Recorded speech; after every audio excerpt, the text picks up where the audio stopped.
Hi guys, welcome back to the Revive Stronger podcast. I'm your host, as always, Steve Hall, and today we have part 2 with Dr. Scott Stevenson. And today we're digging more into a question surrounding what changes and main changes has Scott made to his training or nutrition over the past decade. And I think he gives off some really valuable answers here that just highlight the importance of experience within this game and also what you can learn from people who have already gone through these sort of mistakes and who are mature lifters and have kind of walked the walk. So I think there's some really, really valuable insights within this one, and I know you'll enjoy it. And to remind you guys, if you're thinking about competing next year, and or you've competed and you want to kind of learn how maybe you could do it better in future, or you're a coach and you're going to take on competitors, we do have our ultimate guide to contest prep. It's an ebook to be found within the description box below or over to our website revivestronger.com in our shop, and this literally takes you from the start to the finish and also the recovery phase afterwards and your off season. We help you along the way, training, nutrition. It's all advised peak week. You can find it there. It's definitely a guide worth looking at. But without further ado, let's get into the show.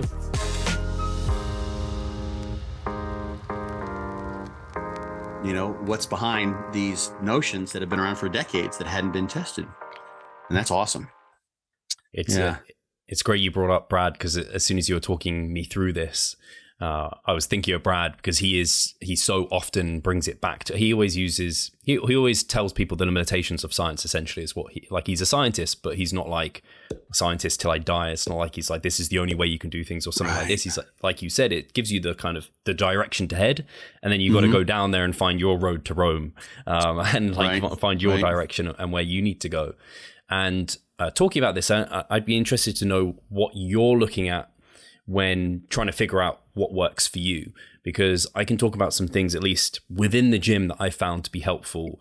And I would say they're not necessarily, there's some elements of science to them, but I wouldn't say you can kind of hang your hat on them and say that this is like scientifically like completely correct in terms of like proxies for stimulus that I'm feeling. So for something like the pump, for example, or kind of the disruption to the muscle is what I would call it. So like local fatigue to the muscle, that sort of thing, and kind of using those. And then the other side of the coin is kind of looked at as stimulus, and then to fatigue on the other side, like, is it just making me feel wrecked? Is it kind of feeling in my joints and tissues and things like this? Right. Because I find certain rep ranges, they'll give me more of that kind of side, which I would call stimulus, or certain exercises would be. And as I've kind of moved forward, I found I'm better at selecting the right exercises or rep ranges that can give me more of that. And it just intuitively feels right.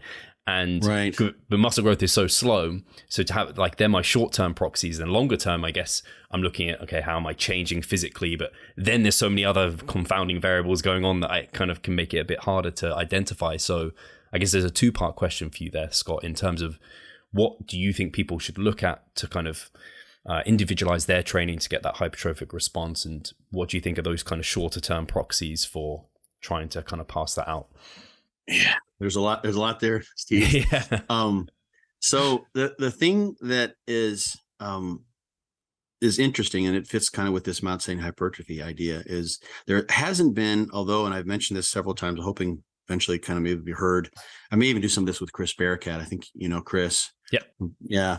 Because they have lots of data, is to what this idea that function and form are connected, right? We have progressive overload, and the belief there is that if you're continually, there's kind of two sides to it. You're forcing the adaptation, and the adaptation manifests in terms of function, right? So you keep trying to beat the logbook, and then the fact that you can beat the logbook tells you that you're growing along the way. And to what extent that performance marker is a function of muscle growth versus your nervous system and everything else is the question, right? So on the one sense, I think there has to be some performance enhancement along the way. And this is something Jordan Peters has said, because he and I've talked about this before. I know he said it on his Instagram, and it's on his discussion board. Is, you know, people say, what rep range should you train in? And he's like, well, train in all of them, which is what I have in fortitude training, and get better in all of them. Right. There may be some people who hypertrophy is more linked with performance enhancements in the higher rep range. So you want some sort of movement forward, but we're not trying to train like powerlifters who aren't the biggest guys necessarily, or even Olympic lifters. They tend to be pretty impressive too, even though they do just mainly concentric stuff.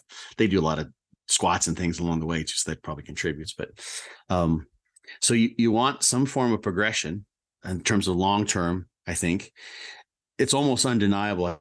Who was I telling this the other day? I said to somebody, I've said this so many times, but if you take someone and just make them into a massive, I've said it on your podcast as well. I think I was quoted once. You just make someone absolutely impressive as hell. There's going to have to be some muscle mass that comes along with that. Right. So the thing is, when you're going from, just getting your basics down, which can take you a long way, eventually you want to put yourself in a position where you're disadvantaged from somewhat of a biomechanical perspective. So that might be, for instance, training in a lengthened position. Your knee extension, strength is max, measures on an Ice Connect device, at about 60% of knee extension. So I think in that Petrosa study I mentioned, I think it was like from 60 to 100. So they were in a disadvantageous. You're not strong in that lengthened position. So you want to train in those positions and then figure out how to get stronger in those positions. So see performance enhancements when your performance is maybe shitty, right? So you're not as strong in those exercises. People, and this makes sense, you like to do the exercises that you're the best at. And here's the tricky part, is that in some cases that can be because you're, for whatever biomechanical, neurological reasons and the way you adapt, you just are growing those prime movers. So your progress on a squat and a deadlift also equates with lots of posterior chain growth. You're getting really, glutes are huge, hamstrings are huge, spinal erectors, crispatory, everything's coming up the way you'd want it to. And that's part of it. But if you're making that progress and you're not growing there, then you're going to have to find some way to evoke activation. One of them being like in a lengthened position or a new and novel exercise, getting funky with it, and then start at a baseline and then try to progress there, keeping your mind muscle connection in place. And that's kind of what you alluded to, like what kind of feels right, where you're targeting the muscle that you're trying to hit. I mean, there's definitely studies, or several studies with the mind muscle connection that can be evoked. You can do it just acutely. You just tell people, use your chest instead of your triceps, or instead of your shoulders, and they do that. They can evoke that with EMG. There's one very, very interesting study that shows that the ability to do that is related to how many years of training you have. And in this study, I just love this anecdote. I wish I could find these subjects. They were doing a bench press, and they were looking at the extent to which they could activate the chest or the triceps. And the two most highly trained subjects had about 20 years of training experience. So I don't know if they're most highly trained, but the most experienced one. And one was basically the best at evoking the difference, the ratio of chest, tricep, EMG. And the other one was just about the worst. He couldn't do it at all. And the thing that's interesting there that makes me wonder is if one had been training as a bodybuilder, and all of his chest, had years just activating his chest, making his, maybe doing like Vince Gironda type of, barbell to the neck type of bench pressing and those sorts of things, which can be a little crazy, but everything was focused on making his pressing movements into chest. He didn't care, necessarily that he was bench pressing 4 plates on his side, or 400 pounds or what have you. And the other guy may have been a powerlifter, and he's had literally decades of training as a powerlifter. Activate the triceps are really strongly involved. He's doing all these things that powerlifters do to move as much weight as possible. And you ask him to do that differently, and he can't. So if you're someone who's not making progress and you've gotten really strong in those big exercises, and they're not, for whatever reason, your activation pattern doesn't evoke the growth in the muscles that are the prime movers, you're going to have to find something that simply doesn't allow you to activate in that way that still targets those muscles. So, some sort of a reverse hyper maybe, or a hyperextension, using bands or a weight or something that loads where it hits the muscle. Then you're going to, unless you want to bring an EMG into with the gym, and there are issues with EMGs too, you can tell when you're hitting that muscle. And muscle soreness is a great proxy, so to speak, as well, to see whether you've hit something. Not that you necessarily want to evoke as much muscle soreness. That's a whole other the So the basic idea is start with those basics, get as strong as possible, and then I think pick the exercises that are suited to you for whatever reason, what you're able to do, and then also progress as much as possible there. And then figure out in that context where you fit on Mount St. Hypertrophy in terms of reps in reserve, volume, and load. Because the thing I think that can happen in the context of activating the muscle, especially if you're just chasing the logbook, and I've done this for years and years and years, is you're no longer activating the muscle you're trying to train. Right. So, going to 0 reps in reserve, training a DC style, for instance, won't work for some people if they go from doing their pressing movements and maybe they don't have the best machines for this, or they don't have the best equipment, or free weights just don't work very well from them. And they just start involving everything else. Their flies go from strict flies to basically sort of fly presses, and they're just getting more reps, and they're basically just cheating themselves out of the stimulus in the target muscle that they wanted. So there's got to be a certain amount of discipline there. And, a good feature, a good thing that people can do is a reset on their main exercises. If they notice that joints getting creaky, tendons starting to hurt, like your tricep tendons are killing you from all the pressing you're doing. It's like, these aren't tricep presses I'm trying to do. My triceps seem to be getting a lot of this brunt of this. Is just go back literally and do like a pure, like fluff pump workout, so to speak. And restart everything and say, I'm going to do my squats. I'm going to go all the way down, rock bottom. I'm going to do a momentary pause there, and I'm going to drive up chest with my legs. My low back's not going to be in this at all. Literally, it's going to be like a piston straight up and down, like a Tom Platt style squat, right? Remember the Tom Platt's Fred Hatfield squat off they did years ago? Did you ever see? Yeah. Hatfield kills him on the 1RM. Yeah. But, and I mean, even in that video, if you watch like the 20 repper that he did with 500 pounds, like, he drops down. Of course, he's trying to go fast so he can get as many reps. He's trying to bounce out of the hole, but he literally, I think he disappears from the camera because he goes down so fast, and it's just straight down, Olympic style. And that's what worked for him. And he would take those sets to failure, but there's not videos, although Tom did some crazy stuff. Like there's the knee extension where he's like screaming, kill me, he's flopping all over the place. Different deal there. But I think with those squats, he prayed to the altar of the squat. And the way he squatted worked really well for his legs. From everything we know, we can't go back and have him train without the other exercises. And there's not these videos of Tom Platz as an example of someone who's like, he's going into like, a powerlifter style squat, and it's all low back, and he's low back starting to bend or anything like that.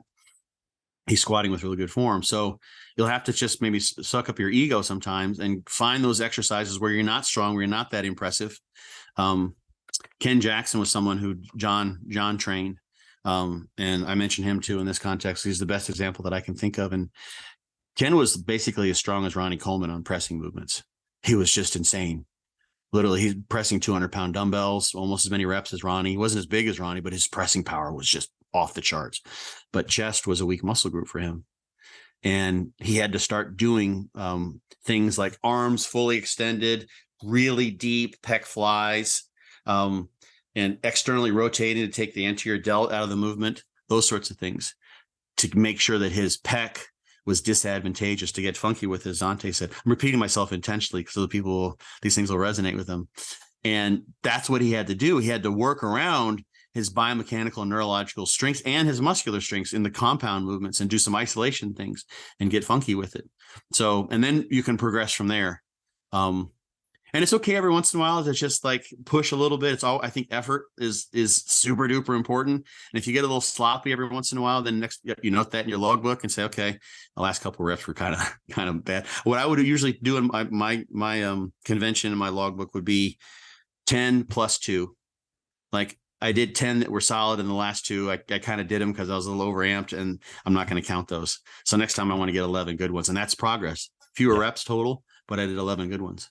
So I don't know if I addressed everything you mentioned there, but I think so. I think it's like some of those shorter term proxies can be great, but you can get all the pump in the world, but if in the long run you're not getting stronger at that movement, And probably not too much going on. Stronger or more reps or some, Yeah. you can also, reduce your rest intervals. Like I think Sure. hopefully that's form and function thing. That's, it's kind of crazy because sports science, we talk about exercise science or sports science or kinesiology, the terms are sort of used interchangeably, but performance is so important. And we've got almost every study that's been done, like all the resistance trainings, they document that they use progressive overload. So you've got the documentation of who progressed the most. And all you got to do is run the correlation. They've probably got 1 million subjects. If you throw together all the subjects, all the studies, you could see a really nice relationship there. See how strong that is across all the different types of programs they've put together, just to see how important really is it. Can you say like the guy who went from 100 pounds to 200 pounds is going to grow, how much the variability in progress is a function of just how much you progress in the gym. Yeah. Because there are examples of pro bodybuilders who weren't terribly strong, but they just had that genetic, advantage that just the stimulus itself was enough, it's just to be lifting. Yeah. I think your description as well of obviously like form follows function. So we're doing kind of everything we need to be doing to grow. And then we see kind of the PR, but it's not the PR that caused the growth. It's everything behind there. But it's also kind of, you have to almost chase that PR for it to work. I know at least I do, where I push myself to things that I'm like, in my head, I'm like, man, that's going to be really hard. But if I don't do that, then I'm not going to keep pushing to kind of get that kind of growth stimulus as it were. And so I think that's an important part of it, kind of like you're not trying to chase the PRs all the time, but you need to be making sure you're working hard enough. And sometimes you have to put yourself in a position where you're going to be exposed to that, and it will come as a result of all the hard work prior to it. But you have to, like you mentioned, and I think it's fine. And I also have changed my perspective on this in terms of like form, where like I like perfect form, but I think you can take that to the point where you don't ever put yourself into positions where you are pushing yourself hard enough, especially as you get more advanced, to stress the body enough. And like you said, you need to now and then like have the intensity there. And sometimes that means form isn't going to look, I don't know, perfect from the outside in. And you can, and then do the reset, like you mentioned. I think that's important because you don't want to chase like the PRs for the sake, and like you shorten your range of motion, you more muscle momentum. Like that's where those shorter term proxies sometimes can help, where you're like, man, I don't feel that, like you said, the mind muscle connection. My chest no longer feels it because I'm bouncing off my chest and whatever. It's just all my joints. So I think that was brilliantly described. There's an interesting thing too, because I mentioned like flywheel training and electrical stimulation, and mind muscle connection. So if you look at, for instance, how isokinetic, like for my PhD, we used a model. We wanted to really, we were testing whether creatine enhanced muscle growth. It didn't seem to show an effect in my study, but we wanted to use a model that really would evoke some muscle growth. So muscle is stronger on eccentrics than on concentrics. We know this. It's just how it functions. You can't maximally activate a muscle during an eccentric contraction because the nervous system has some built-in inhibition there. You see this when you compare electrically evoked contractions. Animals, they can do a max effort thing. Humans, you'd hurt somebody. Although you can go really, really high. So there's always some inhibition, but you have more strength and more force relative to the muscle that's being used when you're lowering a given weight. And that's why there's a nice meta-analysis that Brad was involved with. I think it was Schoenfeld. I think he was the first name on this one, maybe. Showing that eccentrics generally produce more muscle growth than concentrics do. And that, of course, has to fit in this, optimal volume, what you can recover from. But you got a better stimulus there. It's a more potent stimulus, you can say. And the thing is, when you're doing like perfect, clean, kind of robotic form, where you've got a same tempo on the way up as on the way down, let's say, and there's no body English involved, you're basically limiting the amount of force you can produce because of the weight that you use, because your concentric's very controlled, and then you're just lowering that weight. Whereas you could be lowering more weight than you lifted if you had the right machine that would do that. There was a Life Fitness had a line of machines that would overload on the eccentric. And if you train, for instance, like someone like Branch Warren and Johnny Jackson are known for training pretty sloppy. And even Ronnie is quote unquote sloppy. I say this not in like a negative way, but just so everyone know what I mean. Ronnie, from watching him, he had a really good mind muscle connection. So let's say he's going to do a 405 pound bent over row. And he can lower that weight under control, but he may have to throw some body English. If Ronnie tried to do like a pen lay row with 405, right? I don't know, even if his strongest, he probably could have got a few reps, but he would have been doing sets of 15, right? He wouldn't have just, been able to methodically lift it and lower it. He was moving that weight around, but he was activating the target muscle and employing body English to lighten the load on the way up to get it moving. Not so much that momentum was just flinging it up and there was no tension on the second half of the rep, but enough. And this is a skill. And I'm not suggesting people go and just trying to throw everything around the gym doing this, but we've got a more optimal loading across a rep when you can maximally activate on the concentric and maximally activate on the eccentric as an isometrics, as in with electrically evoked contractions, because they just turn the muscle on. There's no inhibition involved. If you got a motor unit going, you got the electrodes on, you turn on those motor units, they're on the entire time.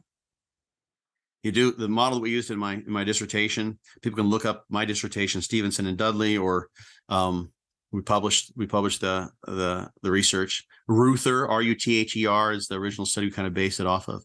And you just sit in an isokinetic device, and knee extensions were done. And we would start off with, I think we start with about 80% of a 1 rep max, or a maximal voluntary contraction. It's a lot of force. And the machine would go up, take a second to go up, and then it would just come back down. And then we'd actually put a little pause in there because there's so much force. There was massive fatigue. So we wanted to be able to have force production. So we would actually put, I think, 4 seconds rest in there. So 4 seconds. We're doing sets of 10 like that. Worked from 3, I think, to 5 sets of 10. The force that would produce on those eccentrics, even with only activating maybe 80% of the muscle available, was higher what those individuals could produce eccentrically. And based on that Ruther study, the muscle growth was twice as fast over the course of like 8 weeks compared to doing that training voluntary. And that training voluntary with an isokinetic device is better than free weight training, because you can push as hard as you want on the way up and hard as you want on the way back. So if you could have maximal effort on the way up and the way back, you'd have better growth. And what you can sort of simulate in that regard, if with some assistant, this is what force negatives are about, for instance, at the end of a set, or when someone throws some body English in, or you can do this with like with a bicep curl if you want, like a concentration curl, if you can get coordinated enough. That's very hard to do. Or simply with body English is you add a little body English, so you're lifting a heavier load than you could lift with perfect, clean, non-momentum based form. And then you could have to be very disciplined in controlling that negative using the target muscles, because you've got the strength to do that, assuming you've chosen the wrong weight. So a little assistance on the way up and then lower on the way down means you could have, with the assistance, a very, very high near maximal effort contraction on the way up, and then a very, very difficult eccentric. Little help on the way up, full load on the way back. Little help on the way up, full load on the way down, and back and forth. So body English, so getting to where we kind of started, where I started with this idea, is if you're thinking about like, how can I add a little bit of extra stimulus? This is what, I mean, Joe Weider, for as much as people kind of Google it or giggle at some of his notions, like the muscle confusion principle, there's something to say for that, right? I mean, you're varying the central nervous system stimulus because it has to figure out how to do an exercise. There's actually confusion, so to speak, in the activation pattern until you get more skilled at it. I don't know if you're not really confused, but you just haven't learned how to do that more effectively or efficiently. So we've got a way to add a stimulus by doing, for instance, force negatives. You go to the end of your set and then you push as hard as you can, and you can still lower that load. There's Per Tesch, who's someone who Dr. Dudley worked with. He's a world famous Swedish exercise physiologist, did a ton of phenomenal work. And he's got a study where I think they did 20 maximal effort eccentric only contractions. There's basically no fatigue because the fatigue is minimal. Something about going in reverse produces more force. So you could do a couple sloppy reps at the end there. And I've even suggested this to clients, and I've done this myself, where that's your protocol. You're going to go and let's say you want to keep your volume low, but you want to keep the stimulus high. So literally kind of a high stimulus density, so to speak. And you do your controlled sets where you've got quote unquote perfect form. You're not throwing the weight around. You're doing every rep as the previous one until you come to a grinding halt at failure. And then assuming your low back's good, everything seems safe, you're good to go. Now you got a great mind-muscle connection because that muscle has just been torched by the previous set, and you throw in 2 or 3 forced reps, and eventually you get to where, okay, these are just sloppy. I'm just throwing the weight around. But you will be able to do, in many cases, depending on the exercise and the person, you can even literally throw one up and do a negative as slow as you possibly can, right? Add 2 of those, and then when you can't hold the weight, for a normal tempo, then you're done. But you add those, and that's a little cherry. That's an intensification technique, as John would call them. And because of this force velocity curve, that's sort of, I'm going to coin a new term, beyond effective reps, you might say, beyond failure training, beyond effect. Those are super effective reps in a certain sense, but you got to be careful. You just can't, throw those in, all over the place. Yeah. But there's something to say for that, because that type of training for a given volume, in those instances, isokinetic flywheel is something too, where, you got massive eccentric, you can keep on adding, and that's just crazy. What I want to do is actually set up, I have kind of a Smith machine apparatus here at home, and set up a dual flywheels so I can do squats that way. Oh, wow. Or do presses that way. That'd be cool. Yeah. On a barbell. Right. You can of course do curls that way, and it's just destroys you. Right. I bet. Yeah. So anyway, there's something to say for that, optimizing that and looking at like just rep tempo for some people. You can get the point where you're just bouncing into your reps, and that could be the solution for some people. Is like you're just training sloppy. There's a tendency amongst many people, and I've had this is I think how I first recognize it, is especially if you've got, like, for instance, pressing is the easiest example, you tend to be a delt pusher. So you're like, okay, I gotta really focus on my chest, right? So I'm going to push up with my chest, like, okay, good, get ready for the next rep. Push up with my chest, get ready for the next rep. Well, on the way down, you're going back to your old pattern. And actually the areas in your brain that coordinate concentric contractions, they're different motor neurons up in the brain, in the motor programming area, in your cerebral cortex. So you can push up with the chest, and that gives you the most fatigue, the most metabolite production. So you're going to feel that still, but then you're coming down and you're not using the chest because you're not thinking about it. And that's not your normal, you're a delt presser. You don't press with your chest just naturally for whatever reason, or at least on this exercise. So you got to make sure, okay, I'm going to still keep the chest activated on the negative and not let my delts come into play.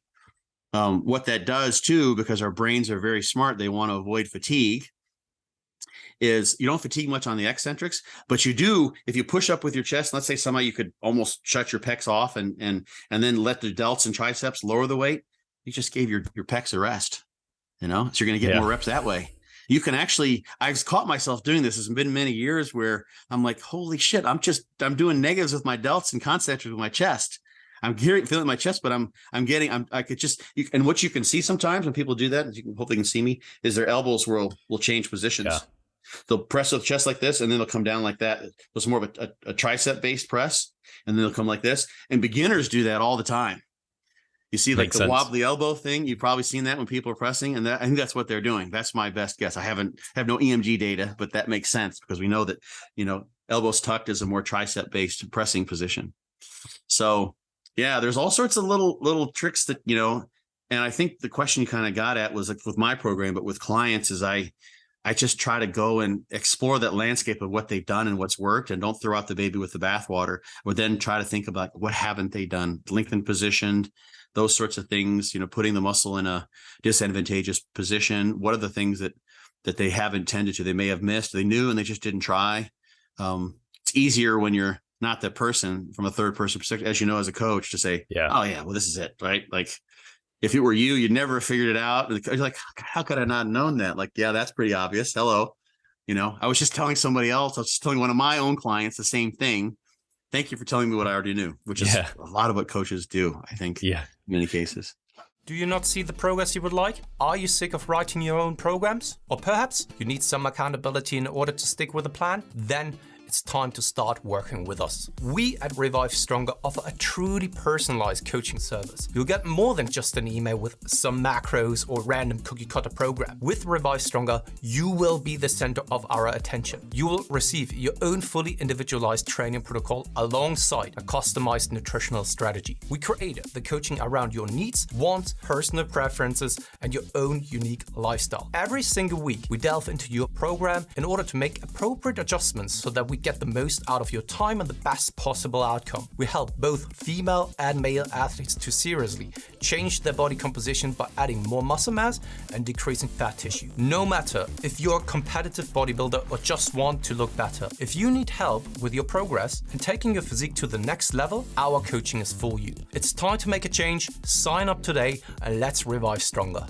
Yeah, no, absolutely. I think a lot of the time I say the people I work with and I coach them, it's like I'm saving them from themselves and I'm telling them what they already know they should be doing a lot of the time. But I thought your points there about kind of perfect technique and everything and the momentum part, it's definitely a skill. Because I know I did not have it when I first was going about, I think about pulling movements a lot of the time, where I do think a bit of momentum coming in can really help. Like a bent over row is a great example where it's a huge sticking point right at the top.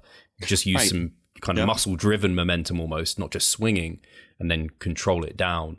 And I think you sort of alluded to this as well, where even like tempo, like some people, that kind of really slow controlled like lift can feel really good for them, like on the eccentric particularly, but other people like a bit faster feels better to them, and you just kind of find kind of what works for you. And at least when I'm doing it for my back training, I know when I do a rep and like that wasn't my back, like I can my muscle connection is at a point where I'm like that was 0 reps in reserve. That's technical failure. There's just no point in me going. It's all bicep now or something. So I often use that. But like you said, it's all learned and you don't get to this point. You probably don't need to get to this point either, because this is when it all comes and matters more, because kind of when you're newer to lifting, you kind of grow a bit much more easily. Most people, yeah. That's the thing that, I just heard someone else mention, as I said before, is that some of the best athletes, once you get to that level, everyone's got good genetics and they grew without having to figure these things out, because they just, some case, there's kind of two, I'm thinking now, I'm just concocting this idea right now, but there's a scenario where someone just has good genetics for muscle growth. And, but they don't necessarily, maybe they don't have the athleticism that comes with learning how to have a really good mind muscle connection. So for them to get more muscle growth after they've advanced, they've got somewhere to go. And of course, there's other situations where someone, and like Dave Henry was someone like this, I just watched, like could just see when he trained, like he knew how to hit like I would try to hang with Dave weight wise when we trained together all those years. And, he would always beat me on chest, and I could get him on legs a lot of the times, and back were really close. But all in all, probably he was using less muscle and he would, or maybe he had more muscle in some cases you might say, but his form was better in terms of mind muscle connection. Like Dave could have flipped a switch and just gone into powerlifting mode and probably just destroyed me on a lot of those exercises and just been much, much stronger than he was. But he was doing them in a way that targeted the muscle we were trying to target, because he could do that. And I was just trying to hang with the big dog. Right. Yeah. So, and I tell you what, I learned one of my lesson. This is a kind of a sort of related story. When we first started training, before we did DC training, he's the pro, right? So I took on his training regime. And at that time I wasn't as strong as Dave, really in anything. So, I was trying to hang with him though, because I'm kind of a competitive guy, and I would do he'd do 15 reps with a weight and I would do 10. And then I'd have to do like a widowmaker to get to 15 or even 16. And I did that with every set. Right. And I did that for months and months. At one point, eventually I came to the gym and I would get done with the workout and my whole body was just riddled with inflammation. Everything hurt like all day long, continuous, constant, achy pain. It was ridiculous. It was way beyond. So that was too much. That was way too much. But that was basically because every time I would train chest, I trained my triceps just as hard because I was getting sloppy and not being targeted. Whereas Dave was having no problems with that because he was training the right way. Yeah. His exercises were targeted at the muscle, and he wasn't getting overlapping training in the accessory muscles. I was training my legs when I was training overhead presses, just because I was jerking around in the seat, just trying to get the weight to move. It was silly, So I learned the hard way on that one. Yeah, for sure. No, absolutely. I don't know if we've covered this question, Scott. It was has there been any big changes in the way you program for hypertrophy over the last decade? And I extended this, and I didn't pass this by you, but I thought, why not extend it to nutrition as well? I thought that might be interesting. It was about 10 years ago when I first developed fortitude training. So I think it was like maybe 8 years ago when I published the book. So yeah, like that time frame actually encapsulates when I learned a lot there, when I overtrained myself, doing Leo Costa's Titan training. And I learned that high frequency can work really well. I learned that high reps can work really well. It's hard to remember back that far. The thing I think there's a couple of things I've learned, and some of this has just been related to working with older athletes and being an older athlete, is stuff we've already talked about, is that higher rep range can really be effective. I started doing that before the higher rep studies came out. And it came, in my case, from small injuries I got. I've got 2 little small tricep tears, kind of a little, middle, like a little divot in each tricep. And I'm like, okay, got to hang off that. So I didn't just doing like literally nothing that activated my triceps, because I didn't want to, rip my triceps in half. And when I came back to training, I just started doing really high reps. And I just kind of progressed with that. And I just kept the reps high, and I just getting stronger and stronger with higher reps, much less weight than I used before. And eventually I got to the point, maybe 3 or 4 months into that, I'm like, my triceps look better than they ever have. Yeah. Like, what's going on here? Right. But I was being very, very controlled, very, very careful, because I didn't want to hurt myself more than I already had. Yeah. So I learned about mind muscle connection. I learned about higher reps being important. That was a huge insight. And that went into the pump set idea with fortitude training. I think one of the things too is how important auto regulation is. I used to we just go, and this was just me trying to hang with Dave. It was just so much fun to train with Dave, and he just recovers better. He does, as far as bodybuilding goes, he does everything better than me. I paled in comparison. I actually, at one point, it was the last day of we were supposed to have a cruise. We're supposed to have stopped training, but we were going to train with a buddy who didn't actually make it to the training session. We went ahead and trained. So I shouldn't have done. I said, well, I'm going to set a PR while I'm training. And we're doing bent over. I have video of this somewhere on my YouTube, I think. And I was doing a T-bar row. He had 9 plates on the bar, and, they're sloppy, crazy, moving around. And I picked the weight up and so psyched into the set that I thought I gave myself a hernia, and I didn't give myself my hernia. Actually, what happened is I tore a little bit of the iliac crest. The transverse abdominis muscle actually caused an avulsion fracture of my iliac crest. Wow. Because I had a CAT scan to figure this out. So there's a little chip of bone. So that portion of the muscle that was connected there pulled across and just caused a tear along my lower abdominal wall. And I had blood down into my groin and the whole thing.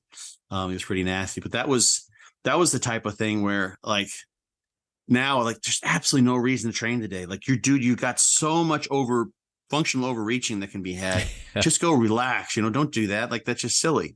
It's same, not that I'm in the same, that I'm comparable to Dorian Yates, but that's one of the things that he's often said is he tried to do too much. So I think learning from experience and just the general bodybuilder mentality as we've got, and Mike Israetel kind of talks about this, like, max recoverable volume. Sure. And maybe what an optimal volume might be. And I think for a lot of us, there's a huge difference between what optimal might be in terms of lower volume and what you could maximally recover from and come back into the gym and maybe creep forward. And the problem becomes when you have several of these things we've talked about come into play, where you're doing as much volume because you want to recover. More is better. And the best bodybuilders do lots of volume, and you want to train that way. And volume is the driver of hypertrophy, what have you.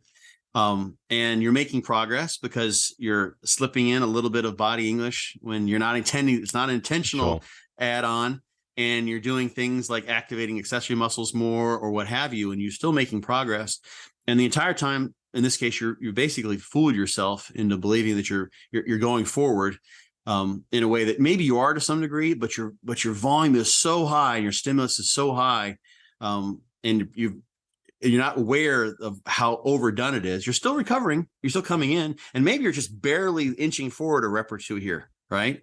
But in reality, if you kept your form the same, if you hadn't been doing making all those accommodations, you wouldn't be going anywhere. And you would have known 3 or 4 weeks before it's time to take a cruise and step back, or it's time to train with lesser volume.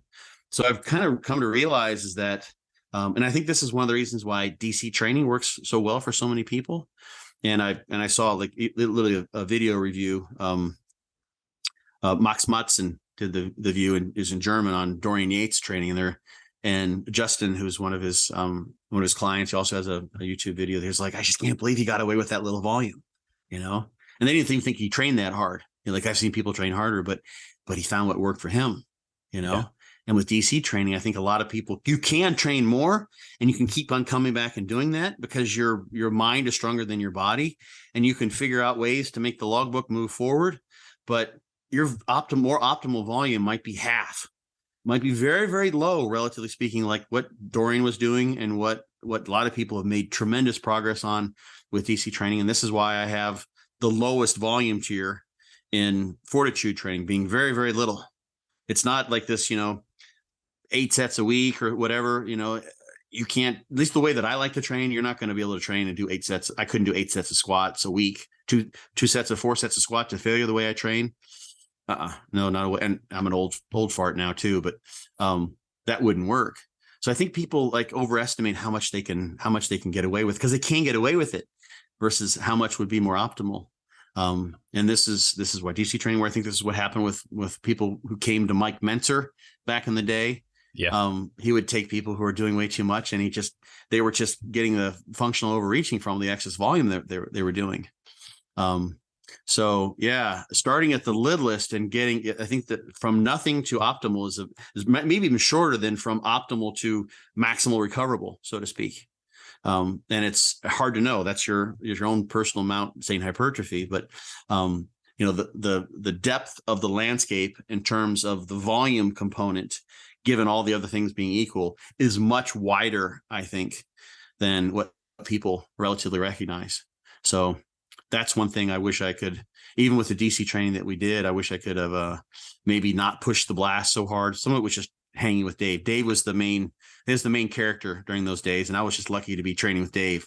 So we did what Dave, you know, what suited him the best, and that was okay. Yeah. I learned a lot that way.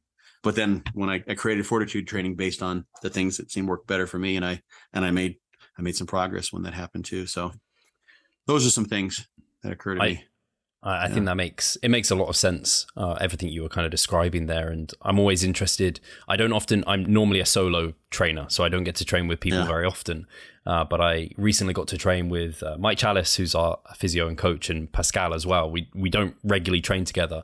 Oh, but cool. What my realization was when you train with other people is just how differently you will, like, even to the smallest extent of what like a naught RAR might look like for you, even like if you're leaving more in the tank, what that might look like versus another person, or technique, and then also like volume requirements.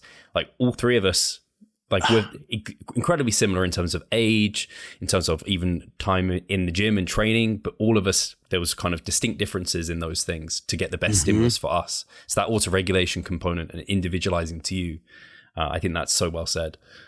We had a study in graduate school.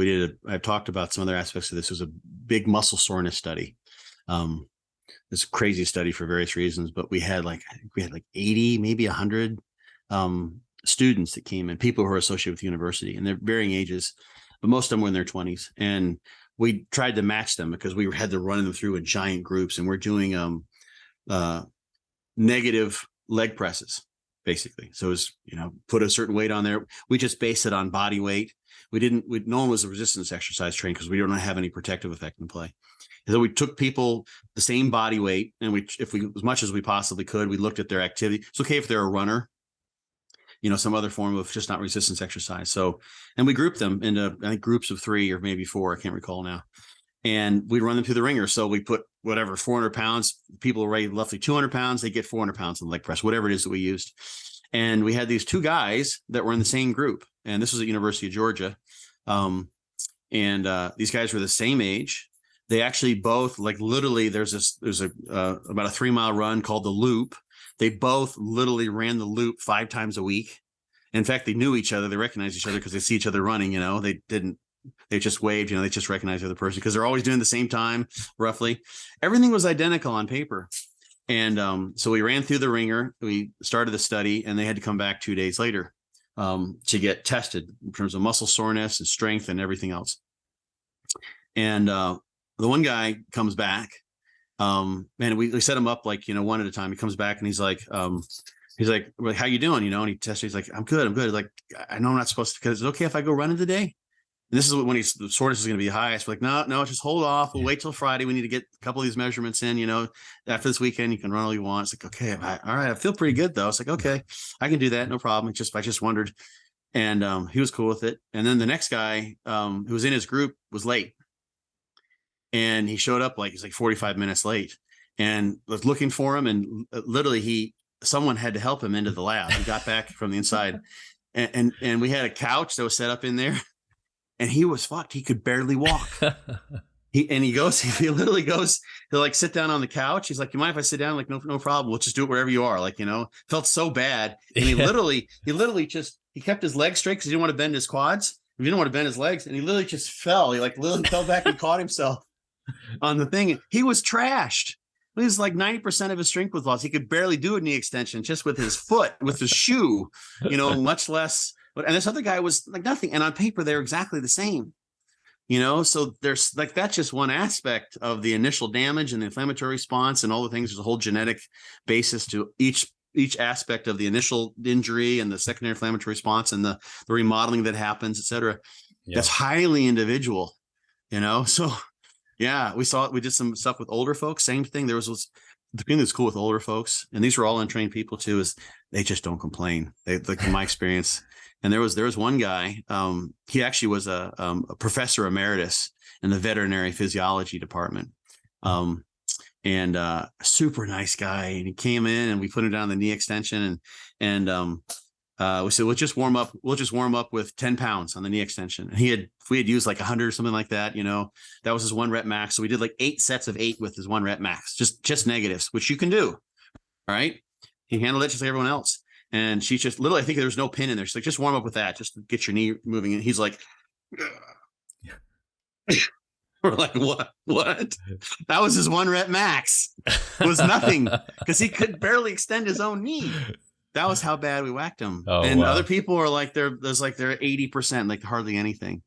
So that's the nature of the beast. And if you're someone who gets sore like that, you can't do 20 sets a week and train really hard. You're just not. And I fall into that camp. I think I get muscle soreness really pretty easily.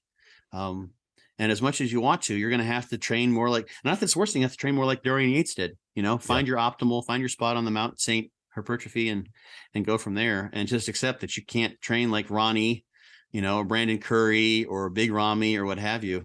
And do with but that's the knowing yourself thing, Yeah. We can't all be Usain Bolt or Ronnie Coleman. Losing weight fast while maintaining muscle mass. Sounds too good to be true, doesn't it? It isn't though. It's reality, and we know how to do it, and we will help you achieve this. The Minicut Movement is an 8-week fat loss program to make you lose a huge chunk of fat while maintaining muscle mass at the same time. We will support you from the beginning to the end so that you see the results you would like to and come out of it much stronger. You'll receive a fully automated spreadsheet that is based on your nutritional needs. You can choose between 6 different male and female training templates. Over 30 videos will guide you through each and every single step of the Minicut so that you're getting the most out of your journey and that you always know what to do. But the best thing is that you can start whenever you want. The Minicut Movement is open 24/7. So if you want to learn more or you're ready to sign up, hit the link in the description below. So let's revive stronger together.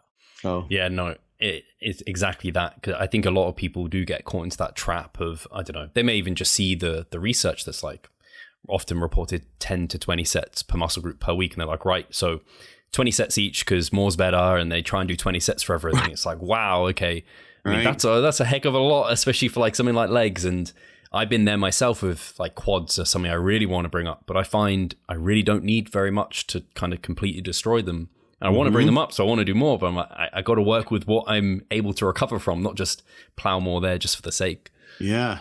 You've probably gotten better activating your quads. You've got a better amount. Absolutely. Yeah. So you may have to, you do less now, the more trained you get, because you're your dose is more potent because you can train harder and better at the same time. Absolutely. Yeah. I'd love to see, maybe it would be fun to go back and actually count Dorian's weekly sets and see where that fits, you know? See if he would be within the 10 to 20 or whatever the going range sort of is. Because I think he's maybe below, you know, you have to add it up the way it's done in the studies, right? Like every press is a triceps movement or what have you. Yes. And I can't think of what he did exactly offhand, but I'd be interested to do that. I might do that just in, you know, my spare time. Yeah, no, absolutely. I imagine there'll be someone out there that's probably done it, but I don't know how easy it would be to find it. So if anyone's done it, you can comment below, unless Scott's already gone there. It's easy to do. I have the book, Blood and Guts. I have the video too. I'll just go and look it up. You know, you can add it up. It'll take, 10 minutes or so. Amazing. So, and then the other part of that was nutrition. Is there anything you changed nutritionally? Trying to think over the 10 years. I think the thing that, because 10 years is a long while. I think the thing that that's important, and this kind of fits with training too, is there's also a law of diminishing returns there. In terms of this goes for training. This definitely goes for drugs, and this goes for food. Is if you're trying to push your food to get more calories in and more food, that can be and more energy. That can be really, really stressful. Because I've gone to where, I'm just, every meal is just absolute agony. It's a fight. Every meal is like a training session. And Jordan Peters, for instance, is someone was ate as much as anyone I've ever worked with, more than anyone I've ever worked with. And he could keep on growing from that, and he's got good genetics. And he's got incredible, his mind is his greatest asset. And that sort of worked for him. But I think, like, for instance, in my case, I went to like 6,000 calories. And eventually your body stops going. And I think one aspect of why you stop making progress is simply because there's just so much stress. There's the constant bloating and feeling nauseated and what have you. Like, that's a stressor. Yeah. If you feel good, I'll just take another personal anecdote, because these are kind of personal questions. But there was been a couple of times. Like, one was after I finished my comprehensive exams. During my PhD, and I had been training the whole time, and literally it's the first time I had like a real break, and it was right before Christmas, and I just came down, stayed with my parents down here in Florida. This is a long time ago, and there's nothing left to do, right? I didn't have anything to do. It's the first time I was like that, and I literally I slept really well, like huge stress was relief, and I trained and I ate. And everything was it was like pure. It was like the best vacation ever. Yeah. It's like one of those vacations, like there's nothing on the back burner that I need to worry about. And I think I put on like 15 pounds over the course of like 8 days. And it looked like it was all muscle mass. I was like, what in the hell? It was just great. I was just training, eating, and sleeping. And, I spent a lot of time sitting at the desk studying. So it wasn't just energy output, but it was just like this huge burden was off my back. So I think stress in its various forms can impair your growth. And even with the energy coming in, it's going to change your P ratio, and you're going to have cortisol. There's probably some other mechanisms that are involved there, but this being so stressed out by trying to push the food to grow, you have to keep your digestive system in place. You have to be comfortable with it. You have to be, there's probably some absorption issues. I mean, I would eat so much that literally there's a couple of times I get sick in my sleep. Just being honest, like, go to sleep, like, okay, I fall asleep and I wake up and threw up. Like, I'm like, this is not cool. This is not good. I don't like this one bit, and it wasn't like I wanted. It's just like a mouthful of, nastiness, because I was pushing so hard. That's too much. That's just not optimal. I should have taken a break, not trained so long into a progressive blast where I'm breaking bones in my pelvis, And that's when I was at that peak of weight. So there's a point of diminishing returns from trying to push yourself so much that, you're going overboard. So that's a big thing, I think, in terms of like off-season diet is you got to keep your GI system happy. And then everything else will be happy. There's an old kind of tenet in Chinese medicine. We talk, like, there's a 10 questions format that is used to do an intake. There's more than 10 questions, but kind of 10 areas. And a big one is like, how's your digestion? How are you pooping? You can actually look at the feces, and there's diagnostic criteria you can use to know what's going on in the body based on what you see in the toilet bowl. And somebody have to ask clients to go check it out. But if someone eats and they poop regularly, and their poop is formed and there's no undigested food in there, et cetera, et cetera, I won't go into that in too much detail. Then you've got a good chance someone's doing pretty well, right? But you talk to stressed out people, and this isn't like coffee talk, talk about the weather, talk about your poop. Those things don't normally like happen, at the bus stop. But there are people that, they poop like once every 4 or 5 days. That's more common, I think, than we recognize. And they're typically very stressed out. There's something going on there. So keeping your digestive system in place and track, I think, is really, really important. And we're trying to hack the system. So that's where, probiotics and digestive enzymes, and, if you're going to use intra-workouts, things like highly branched cyclic dextrins, and, food that suits you. Don't just do chicken and rice because everyone does chicken and rice. Find the food that works with your system and your microbiome, what have you. So individualizing your nutrition, but being careful that there's too much is too much. With the food is super important. You can have people that grow really, really well eating very, very little. It could be that, 4,000 calories could be better because you handle the food, and you're not stressed, you're not nauseated. It could be better than 5,000. So depends on the person, depends on how you handle it. So that's kind of one thought that popped in my head. Yeah, I think that's your responses here sound like a very mature bodybuilder, in the sense that they're things I don't think I appreciated maybe 5 years ago, particularly, maybe more like kind of into 10. I mean, I've been training for over a decade now myself. Yeah. But they're things that I'm like, as a bodybuilder, I think you just become a bit like, all bodybuilders, we're good at pushing hard. That's kind of what drives us to like compete as well. Like we just like that kind of gnarliness to get into that leanness, but to be our best and to keep progressing, we have to like try and be smart. And sometimes the harder thing to do is pull back and not keep pushing and thinking we need to do that. And I think that's kind of, with the training, with kind of pushing your food up and everything. I think those are some of the things you've kind of learned, right? Actually, listen to my body. Let's kind of tailor it to how I'm responding, not just to what I think I should have to do. Right. There's you see this portrayed in like, I think I saw it in one of the Karate Kid movies. You see it in various Kung Fu movies, where there's sort of a spiritual aspect to the martial artist. Because he's doing external martial arts, but he's also an internal martial artist. So he's trying to develop his internal self and knowing himself, and having a sense of control. So he's got immense power and immense drive, like bodybuilders do. There's something freeing to just like letting absolutely effing loose in the gym, and just in Chinese medicine, be freeing your chi energy. You're just letting loose. You're just going for it. It's a kind of a freedom, altered states of consciousness.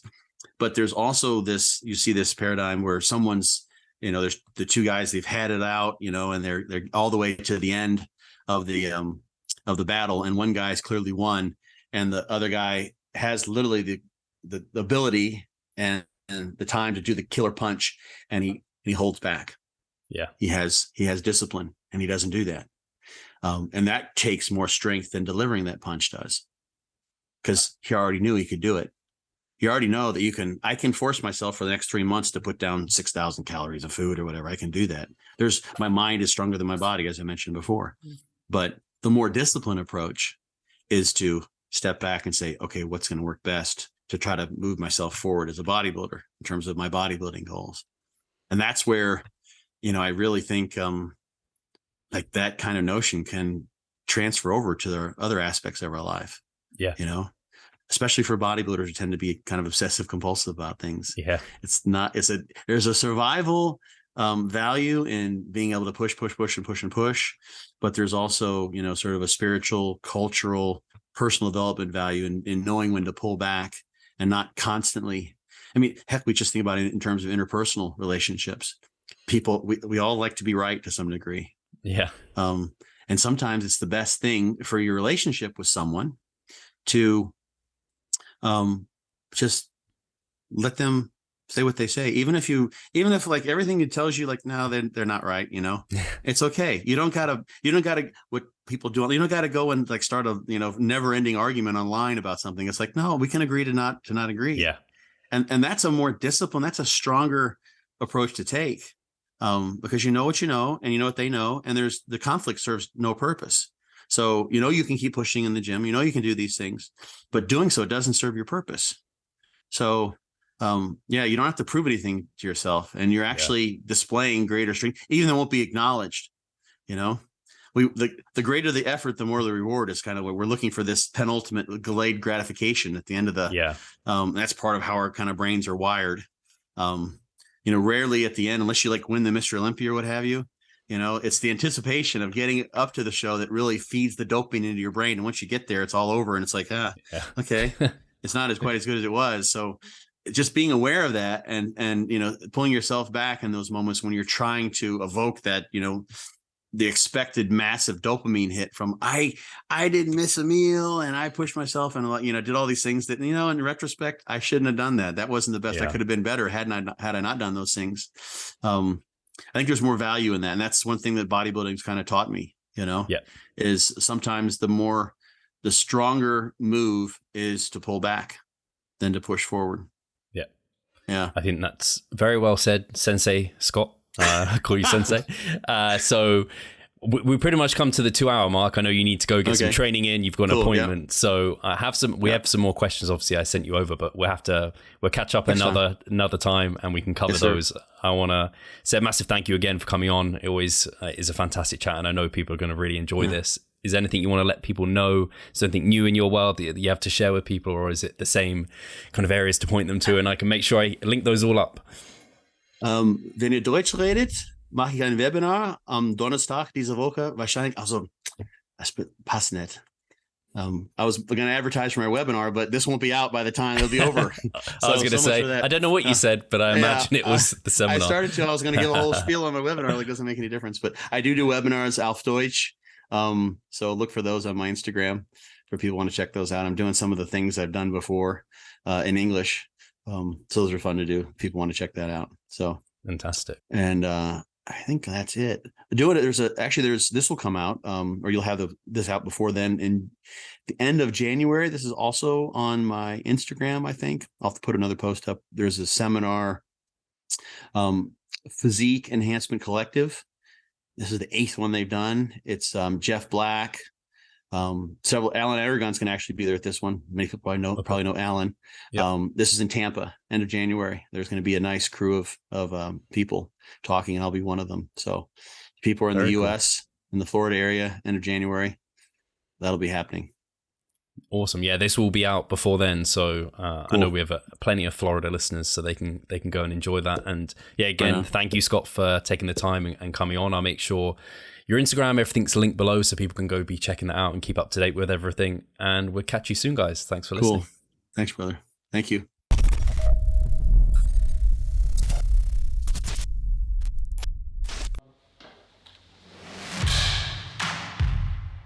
So I'm Steve Hall, founder of Revive Stronger and a coach of Revive Stronger. My name is Pascal Flor. I'm the co-owner of Revive Stronger and also a coach, of course. Revive Stronger has probably been going solidly for 3 years, roughly about 3 years. Revive Stronger, to me, it is becoming kind of my child, my foster child. It's the gathering and getting together of like-minded people. We've been expanding the coaching team, which is helping us help more people, but each coach can only help a certain number of people. Right now, it's all over the place. We have YouTube, we have Facebook, we have Instagram, but there isn't that community aspect behind that.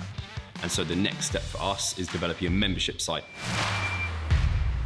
So basically, we want to create a family and a community that is then benefiting from another. A really cool community for people within our little niche is going to be a website. They will get early access to our podcast. You can access us, ask us questions. The community aspect, we have a forum there. You can ask questions, but also you can log your journey. There's also going to be courses on there. Courses, presentations on different topics. Discount of past seminar footage. We will log our journey as well. We'll start vlogging. We're going to have documentaries. Our entire athletic journey. Furthermore, they get access to an exercise video library.